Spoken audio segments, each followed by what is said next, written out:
میں شکر گزار ہوں, اللہ تعالیٰ ان کو سلامت رکھے. اور جو آگے پیدا کیجیے کوئی مقابل تو آوے, اکیلے کرتا کھڑے رہے سمجھ گئے. تو یہ طرف بھی مجھے حاصل ہے. تو اگر بات سے بات نکلتی ہے, اگر مان لیجیے لکھنؤ میں نعتیہ شاعری کا گفتگو یہ کہا جائے کہ لکھنؤ میں تھوڑا پڑھا لیجیے 10 شعر کر لیجیے, ورنہ میں تو 5 تک تھا, لیکن 5 میں پھر کچھ نام کٹ جائیں گے, 10 اگر رکھ لیجیے, 5 رکھیں تو ایک تو موجود ہے. لیکن میں جیسا بات ہوں تو کلام بشر ہے, کلام خدا کسی کا نہیں ہے. اجتماعی ہے, مجموعی حیثیت سے جو مرتبہ بنتا ہے اصل وہی ہے. 1500 نعتیں کہنا آسان نہیں ہے, اور کمال بھی نہیں ہے. اور کمال ہے بھی, آپ اس کا مطالعہ کریں تو آپ کو لگے گا کمال ہے. ایک ہی زمین میں 5 6 7 نعتیں ہیں, یہ بھی کمال ہے. ہم سے تو 11 شعر نہیں ہوتے, 11 دن لگتے ہیں کم سے کم کہنے میں. تو اگر 5 شاعر یا 10 شاعروں کا انتخاب کیا جائے, موجودہ جو حیات لوگ ہیں, ہم 2 سال 3 سال پہلے کی بات نہیں کریں, تو ظاہر سی بات ہے بال اتفاق جاری صاحب تو سر فہرست ہوں گے. اس کے بعد ہم نمبر نہ لگائیں تو زیادہ بہتر ہے. اس میں یقین صاحب بھی سر فہرست 5 میں کہیں نہ کہیں آئیں گے. کوئی بھی یہ فہرست بنائے, ہم بنائیں یا آپ بنائیں, آپ کی قربت زیادہ ہے تو آپ پہلے نمبر رکھ دیں گے, قربت کم ہے تو 5 پہ رکھ دیں گے, لیکن 6 پہ نہیں رکھیں گے آپ, اگر آپ ایماندار ہیں تو یہ بھی اس لیے کہ ان کا احساس کیا جانا درست ہے کہ آپ نے نعتیہ شاعری کے حوالے سے وہ کام کیا ہے جو تاریخی کہلاتا ہے. جب تاریخ ناز کی لکھی جائے گی تو یوں تو اس زمانے میں کون تھا, تو عتیق عرب بھی تھے, میں آپ کو پڑھوں گا عتیق عرب بھی تھے, لیکن کیا عتیق عرب و یقین فیضآبادی برابر ہوں گے فی الحال آج کی ڈیٹ میں؟ تو نہیں ہوں گے. نام آپ کا بھی ہوگا کہ لکھنؤ میں اس زمانے میں مودی شاعری کر رہے تھے, یقین فیضآبادی بھی شاعری کر رہے تھے, رضوان فاروق بھی کر رہے تھے, ہارون بھی کر رہے تھے, اور سلیم بھائی بھی کر رہے تھے. مرتبہ سب کے الگ الگ ہیں.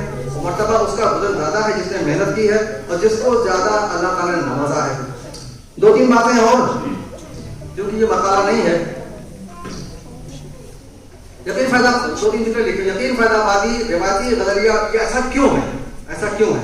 یقین فیضآبادی روایتی غزلیہ ناز کے روایتی غزلیہ وہی جو دیوان کے ذکر بھی آیا, روایتی غزلیہ ناز کے منفرد اور پختہ کار شاعر. حالانکہ انہوں نے کچھ نظمیہ نعتیں بھی کہی, جیسے وہ میرا نبی بہت مشہور ہوئی تھی, اتنی مشہور ہوئی کہ اب انہوں نے پڑھنا بند کر دیا.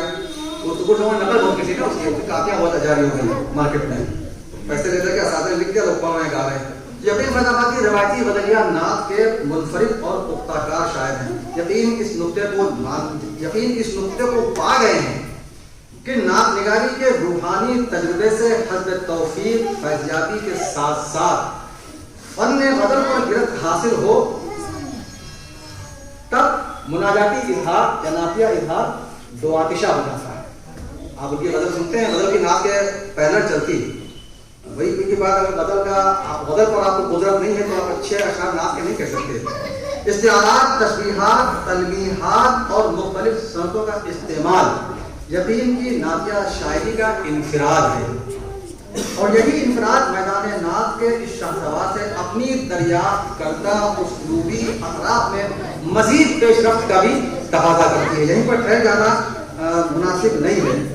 یقین کی قدرت قوافی جیسی اٹھان اور اڑان محنت شاطرہ اور ریاضت کے بعد پیدا ہوئی ہے. وہ فیضآبادی ہیں, لیکن لکھنؤ جیسے نادر اور مشکل ردائف اور قوافی کا استعمال بھی آپ کرتے ہیں. اور ابھی میں دو تین سے پڑھوں گا آپ اس طرح کے. اور کمال یہ ہے کہ وہ اپنے کلام میں, اصل کمال یہی ہے جو بڑی مشکل سے آتا ہے, اور کمال یہ ہے کہ وہ اپنے کلام میں لائے جانے والے الفاظ کے رچاؤ اور نبھاؤ سے پوری طرح آگاہ ہیں, بلکہ ان الفاظ کے لہن سے بھی وہ آگاہ ہیں. ایک آخری پیراگراف میں اور دیتا ہوں تاکہ بات گفتگو تو ہماری ہوتی رہے گی, کیونکہ ہم کو بار بار آنا ہے, ہم آتے رہیں گے.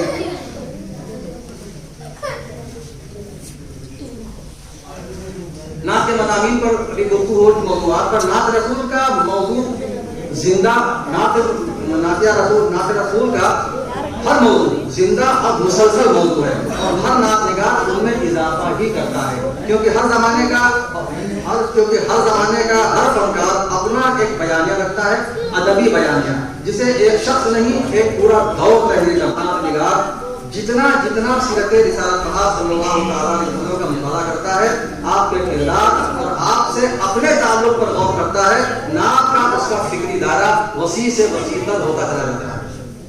یوں کہا جا سکتا ہے کہ سیرت رسول آئینے کی مانند ہے جس میں ہر شخص، ہر دور، ہر زمانہ اس کے تناظر میں بہت سی چیزیں، واقعات، تاثرات، مشاہدات اور خیالات کے ایسے عجائبات سے گزرتا ہے جس سے دوسرا شخص یا دوسرا زمانہ نہیں گزرا۔ نعت شاعری میں لاکھوں موضوعات ہیں، صرف مدینہ منورہ کا ہی موضوع اگر لے لیا جائے تو ہر دور کی نعت شاعری میں، ہر نعت نگار کے نعت کلام میں اس کی سینکڑوں اور ہزاروں فکری پرتیں اور معنوی جہتیں ملیں گی، جن میں شعر بشعر مدینہ کے بیسیوں ملازمات نظر آئیں گے۔ مدینہ کے حوالے سے میں کچھ شعر یقین پیداواری سے چھوڑ دوں۔ اس میں قوافی بہت محنت سے اور بڑی فنکاری کا استعمال، بظاہر بہت سادہ الفاظ ہیں۔ مجھ کو عنبر میں نہانے آئیے طیبہ چلیں، طیبہ بڑی مدینہ ہی ہے، آپ لفظ پکڑیے گا۔ مدینہ میں بہت شاعری کی گئی ہے، اب بلکہ اب تو اگر مدینہ کو ردیف بنا لیجیے تو لوگ کہتے ہیں بڑی روایتی شاعری ہو رہی۔ روایتی شاعری نہیں ہے نا، رات کی شاعری روایتی ہوتی نہیں، آپ اس میں کچھ پیدا کیجیے۔ نعت پہ مدینہ میں استاد کا بھی کلام موجود ہے، دیکھ لیجیے آپ۔ مجھ کو عنبر میں نہانے آئیے طیبہ چلیں، زیست پاکیزہ بنانے آئیے طیبہ چلیں۔ یہ دونوں قوافی جو ہیں فعل کے ہیں۔ اب یہ قوافی میں کام بھی ہے، اس میں ہم آگے کے شعر پڑھتے ہیں جہاں مولانا یقین نے فنکاری دکھائی ہے۔ تھک گئے ہیں ہم نشینوں ڈھوتے ڈھوتے زندگی کے بوجھ کو، ہم نشینوں ڈھوتے ڈھوتے زندگی کے بوجھ کو، تھک گئے ہیں اپنے شانے۔ یہ قافیے کا کھیل جو ہے یہ ایک فنکار ہی کر سکتا ہے۔ اور روتے روتے ہجر آقا میں جو سوئے تو لگا، روتے روتے ہجر آقا میں جو سوئے تو لگا، کوئی کہتا ہے سرانے آئیے۔ یہ خوبیاں، بہت سی خوبیاں ہیں ان کے نعت شاعری میں۔